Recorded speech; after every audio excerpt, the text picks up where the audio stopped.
Soos die oë van die slaaf is op die hand van sy eienaar, en soos die oë van die slavin is op die hand van haar eienares, soos ons oë en ons verwagting op U gerig, o Here. Amen. Gemeente van Waterval, ek groet vir julle met die seën van die Here, genade en vrede vir julle van God ons Vader en van die Here Jesus Christus deur die kragvolle werk van sy Gees. Baie welkom vanoggend in die kerk. Ek is regtig bly om julle te sien. Aan al ons YouTube-kykers sê ons ook baie welkom. Mag die Here ook vir jou seën waar jy later vandag of in die week na hierdie diens kyk, en mag jy ook die vrede en die vreugde van God in jou lewe ervaar.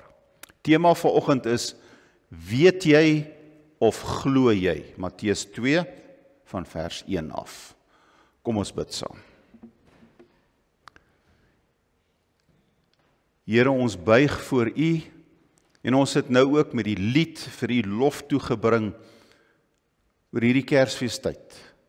Ons sien in die wêreld die vreugde en vrede wat baie mense op hulle gesigte uitstraal wanneer hulle in die winkels loop en geld uitgee.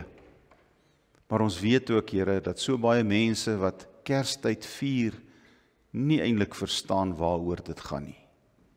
Dis 'n lekker tyd, vreugdevolle tyd, geskenke tyd. Maar ons weet eintlik waaroor dit gaan. Ons weet Jesus Christus se koms na hierdie wêreld word gevier deur gelowiges wêreldwyd met dankbaarheid dat Jesus Christus, seun van God, self God, homself verneder het deur die gestalte van 'n mens aan te neem, gebore te word uit 'n maagd, groot geword het, sy bediening begin het, daarvoor gesterf het en tot in 'n graf in verneder is.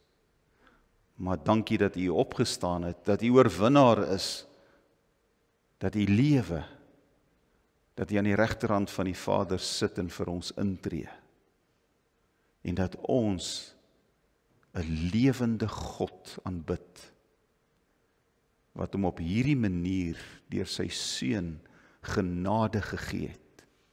En dit roep ons op tot verantwoordelikheid, tot geloof, tot aksie, om vir U te lewe uit dankbaarheid. So mag hierdie Kerstyd vir ons ook 'n tyd van vreugde en vrede wees, maar met die regte bedoeling en begrip. Sal U ook U woord vir ons oopvou en met ons praat? Ons is vol verwagting. Geef vir ons iets om oor te dink. In die naam van Jesus, ons Here. Amen. Matteus 2 vers 1 tot 12. Weet jy of glo jy? Jesus is in Bethlehem in Judea gebore tydens die regering van koning Herodes. Na Jesus se geboorte het daar sterrekykers uit die ooste in Jerusalem aangekom en gevra, waar is hy wat as koning van die Jode gebore is? Ons het sy ster sien opkom en ons het gekom om aan hom hulde te bewys. Toe koning Herodes hiervan hoor, was hy en die hele Jerusalem saam met hom ewig ontsteld.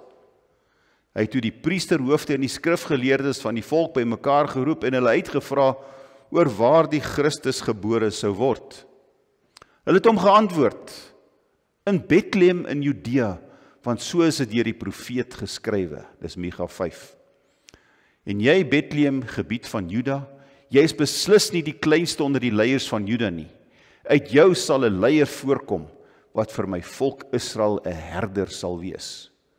Daarna het Herodes die sterrekykers in die geheim ontbied en noukeurig by hulle vasgestel, wanneer die ster verskyn het.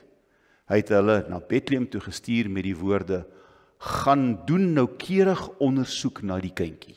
En as julle hom kry, laat my weet, sodat ek ook aan hom hulde kan gaan bewys. Nadat hulle die koning aangehoor het, het hulle vertrek. En kyk, die ster wat hulle sien opkom, het hulle gelei totdat dit gaan staan het bo die plek waar die kindjie was. Toe hulle die ster sien, was hulle baie bly. Hulle het in die huis ingegaan en die kindjie saam met Maria sy moeder gesien en hulle het gekniel en aan hom hulde bewys. Daarna het hulle reissakke oopgemaak en vir hom geskenke uitgehaal, goud, wierook en mirre. En omdat God hulle in 'n droom gewaarsku het om nie na Herodes toe terug te gaan nie, het hulle met 'n ander pad na hulle land toe teruggegaan. Dis baie interessant as ons hierdie gedeelte lees, dat dit lyk inderdaad asof Matteus doelbewus twee groepe mense teenoor mekaar stel. Aan die een kant is die skrifgeleerdes en die priesters en so aan, die Bybelkundiges kan ons maar sê, die teoloë van die tyd, slim mense, wat die Ou Testament geken het. En die ander kant is dit die wyse manne, of soos wat ons dit hier lees, die sterrekykers van die verre ooste. Gaan ons 'n bietjie verder in op die saak. Dan sien ons, die skrifgeleerdes, het toe hulle nou hoor van hierdie nuus onmiddellik gereageer en vir die koning gesê, ja, daar is in die Ou Testament voorspel, een van die profete, Micha, het voorspel dat 'n koning gebore sal word en dat hy in Bethlehem gebore sal word. Maar wat het hulle met hierdie kennis gemaak? Dit was blote feite, harde feite waarvan hulle kennis geneem het. Hulle het dit geweet, die skrif het dit voorspel, maar hulle het dit nie eintlik geglo nie. Nou Herodes homself was so half 'n Jood gewees, en hy het die Joodse godsdiens omarm, en dis hoekom hy die priesterhoofde en die skrifgeleerdes bymekaar maak, om te hoor wat hulle sê. Want hy wou dan met die guns van die volk hê, so hy die Joodse godsdiens daarom vrylik laat hulle gang gaan in sy tyd en in sy wêreld. Maar hy was 'n wrede ou, wat nie baie ooghare vir enige iemand gehad het nie. Ek weet nie of julle weet nie. Hy het sy vrou, een van sy vrouens, en sy twee seuns laat vermoor, omdat hulle vir hom 'n bedreiging was om sy troon van hom af weg te vat. Jou eie kinders. Dis die tipe mens wat hy was. En aan die ander kant vind ons die sterrekykers, heidene van die ooste, wat die sterre bestudeer, en hulle het die sterre gesien, en hulle lees in die sterre iets van 'n koning wat in Juda gebore word, en hulle glo dit, en hulle gaan om te gaan vasstel. Is dit nie 'n bietjie ironies nie? Skrifgeleerdes, priesterhoofde, met die Ou Testament, met die profesie, wat hulle van weet, maar hulle glo dit nie. Vreemdelinge uit die ooste, heidene, sien in die sterre, hulle glo dit, hulle gaan oor tot aksie, en hulle gaan om te gaan kyk. Hulle glo die feite wat hulle in die sterre sien. Die vraag vanoggend aan jou is, glo jy met jou hart die woord, die evangelie, die Bybel? Of is dit kopkennis? Met ander woorde, as ek sê glo jy, stel jy jou volkome vertroue in God en in sy woord? Glo jy dit met jou hele wese, omarm jy dit, omhels jy dit, en roep dit jou op tot aksie? Dryf dit jou lewe?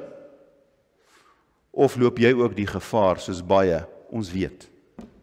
Ons ken die Bybel, ons weet waaroor dit gaan, ons weet van die feite, maar dit is net 'n kopkennis. Dit raak ons nie regtig nie. Dit verander nie ons lewens nie. Dit maak ons nie anders nie. Ons leef nie dit wat die Here in sy woord vir ons sê nie. En dis die gevaar, dat ons dalk weet, en dis waar dit stop. Die skrifgeleerdes, ja, hulle antwoord onmiddellik toe Herodes wou weet, waarvan praat hierdie manne uit die ooste uit? Onmiddellik gee hulle die antwoord, want hulle ken die skrif, hulle is mos deeglik opgelei, hulle verstaan die tradisies, hulle ken die profeseë wat gemaak word van 'n koning, van 'n Messias wat gaan kom, en dat hy in Bethlehem gebore gaan word.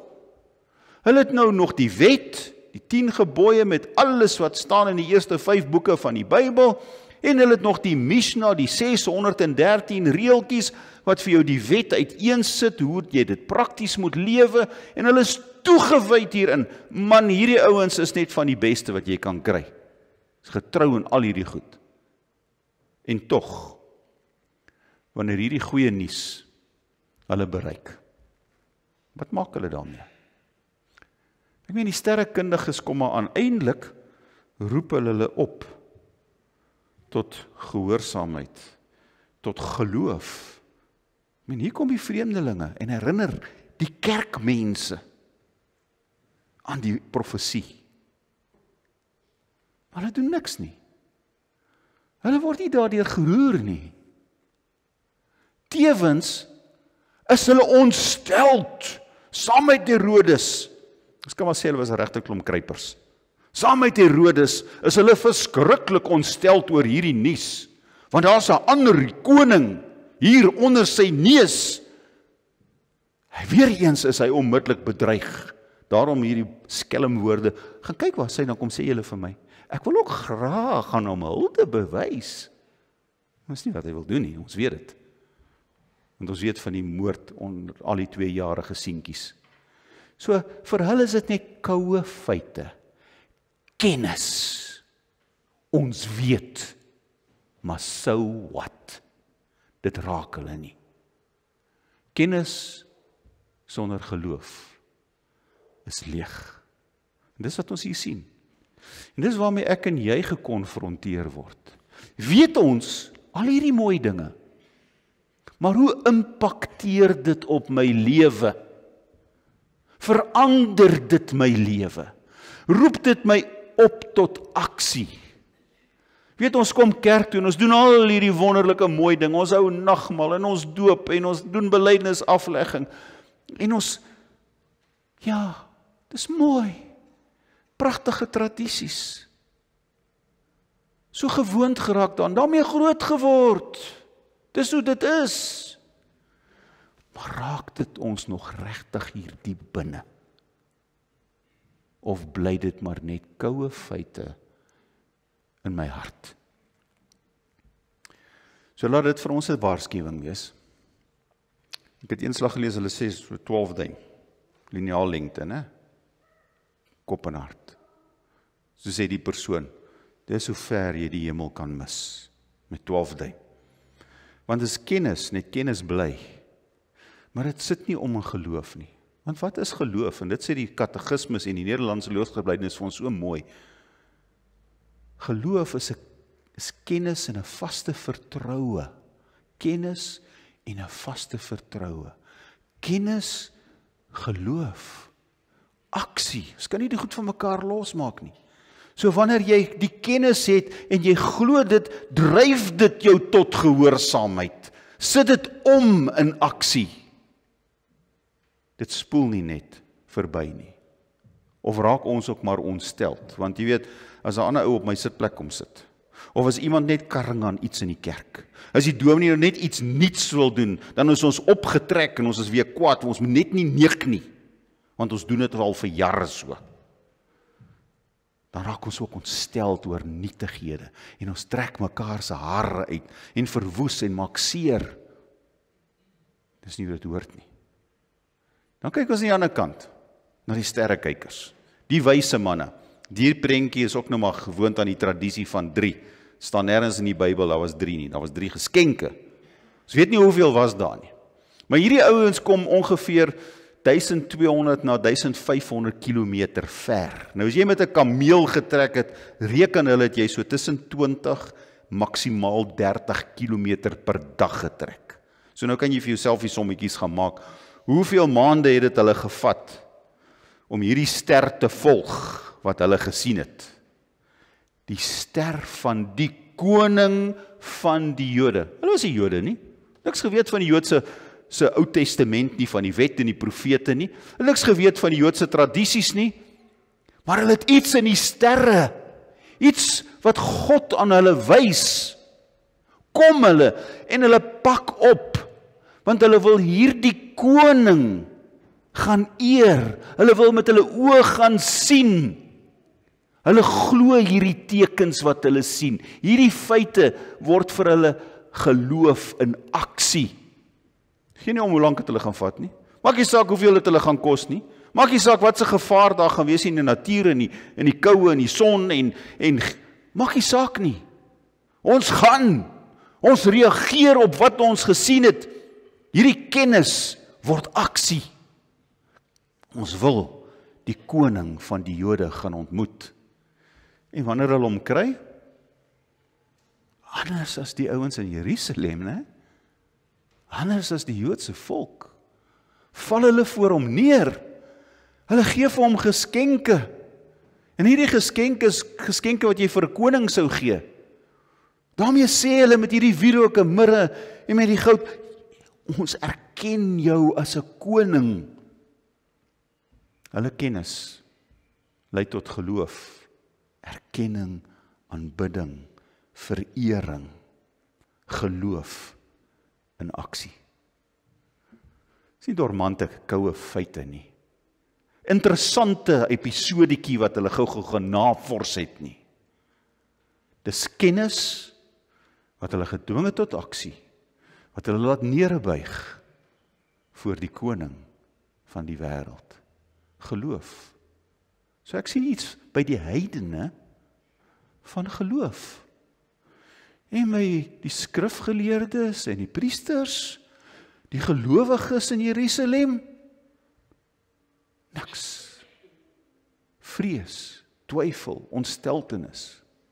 Hier, geloof in aksie. Wat wil Matteus eintlik vir ons sê met hierdie hele verhaal? Dit is interessant.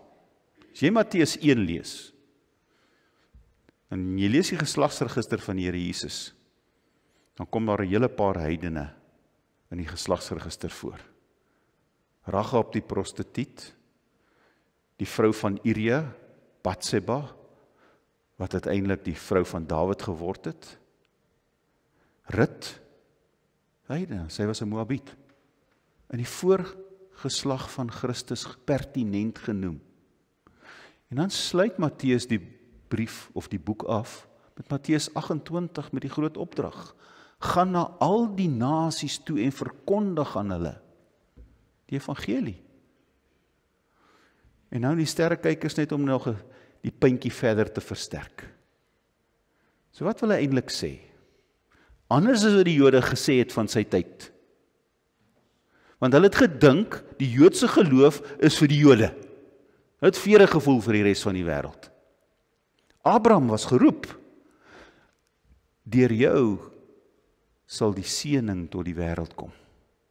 Jy is geroep om die genade wat jy ervaar uit te dra na al die nasies en die volkere. Maar die Jode het nie gehoor gegee nie. Christus kom dit herstel. Want die verlossing van Jesus is universeel. Dis nie net vir 'n groepie nie. Christus Jesus het sy lewe gegee vir almal in hierdie wêreld, ongeag van kleur, geur, volk, taal of nasie. Die evangelie is daar vir alle mense. En dis die klem wat hy hierop wil lê. Sterrekykers, Babyloniërs of Perse, maak nie saak van watter deel, maar ver daai kant toe. Aan sulke mense, aan 'n Rut, Moabiet, aan 'n Hitiet, aan 'n Kanaaniet, aan almal behoort Christus Jesus en is die evangelie. Goeie nuus. En daarom het ek en jy ook 'n opdrag. So ek sluit af. Die vraag aan jou vanoggend is, weet jy hierdie goed? Beslis. Glo jy dit? Ja, dominee, ek glo dit met my hele hart. Kennis is om te weet, né? Maar kennis op sigself beteken niks. Nie baie waarde nie. Maar kennis wat verander, wat jou dwing tot aksie, dit is waaroor dit gaan. Dit vra iets. Ek bevraagteken passiwiteit. Want ongelukkig is dit so, dat ons baie keer net tevrede is. Ek glo. Ek weet. En dis waar dit stop. As jy glo, en jy weet, dan leef jy dit. Dan dwing dit jou tot aksie. Want as geloof nie aksie word nie, sê Jakobus, beteken dit niks. Amen. Baie dankie, Here, vir u woord. Dankie vir u genade. Dankie dat u gekom het, Here Jesus. En dat u nie net vir my gekom het nie, maar vir die wêreld, vir elkeen. En daar is so baie om ons, Here, wat verlore gaan. Nie net kollegas by die werk nie, nie net bure nie, nie net mense oor kan die straat nie, of in 'n ander land nie, maar selfs in ons eie families. Is daar mense wat weet, maar nie glo nie, nie leef nie. Help ons om deur ons voorbeeld, deur ons liefde, deur ons omgee, deur ons betrokkenheid in hulle lewens, 'n invloed te kan hê. Dat dit ons missie sal word, om ten minste net in die kringetjie waar ek beweeg, 'n invloed te hê. Dat my kennis van Jesus Christus en van sy woord sal deurspoel, gee dat ek die Bybel sal leef in aksie. Laat dit waar wees van Waterval gemeente. Ons bid vir ons gemeente. Dankie Here vir al die goed wat ons beleef. Maar ons het ook hartseer. Ons het ook weer 'n broer verloor en ons dink aan sy familie. Ons het mense op ons siekelys wat ernstig siek is. Dat u vir hulle sal aanraak. Dat u vir hulle sal hoop gee. Geloof nooit sal beskaam nie. Ons bid vir elke huis, elke huwelik, vir ons kinders. Nou is dit rustyd vir hulle, seën ook vir hulle. Laat ons hierdie Kersseisoen ingaan met vreugde, met vrede. Jesus is ons Here. Ons bid dit in sy naam. Amen. Ontvang die seën van die Here en daarna sing ons 'n lied saam.